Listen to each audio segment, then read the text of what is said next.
நியாயமான ஒரு இழப்பீட்டை நிலம் கொடுத்த குடும்பங்களுக்கு கொடு அப்படின்னு அரசாங்கத்துக்கிட்ட கேட்கிறோம்.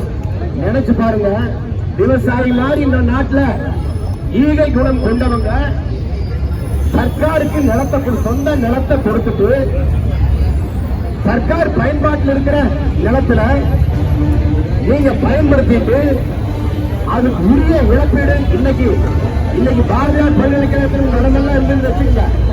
நான் ஒரு கற்பனை சொல்றேன், நீங்க எல்லாம் அவ்வளவு கோடி சொந்தம், பல கோடிகளுக்கு சொந்தக்காரர் ஆயிருப்பீங்க.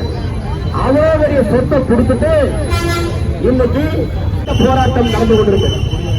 நாம இங்க உட்கார்ந்து ஒருத்தர் பார்த்து, ஒரு அண்ணன் பார்த்து, நமக்கு வேண்டிப்பட்டவர் தான். அவர் கட்டிட்டு இருக்கிறது கருப்புஞ்சாப்பு வேட்டி போட்டு கட்டிட்டு இருந்தார். ஏன் நான் கேட்டேன், என்ன பண்றதுங்க, எல்லாம் கொடுத்து புடுங்கி தொலைச்சிட்டாங்க, நாங்க இங்க வந்துட்டோம். இப்ப தெரிஞ்சுங்க, 45 ஆண்டு கால வரலாற்றில் நாங்கெல்லாம் 40 வருஷம் இங்க தொழிற்சங்க நகரத்துக்குள்ள இருக்கிறோம். உங்களைத்தான் பார்த்ததுல கல்யாணம் கச்சேரி அதுக்கு தான் வந்திருக்கிறோம். உங்க ஊர்களுக்கு வேற முன்னப்பட தெரியுங்களா? தெரியாது. ஆனா 45 வருஷ காலத்துல உங்களுக்கு என்று ஒரு நியாயம் வேண்டும் என்று கேட்பதற்காக என்னைக்கு செங்கொடி கிட்ட நீங்க வந்தீங்களோ அன்னைக்கு என்னுடைய சொந்த வர்க்கமாக மாறி போனீர்கள்.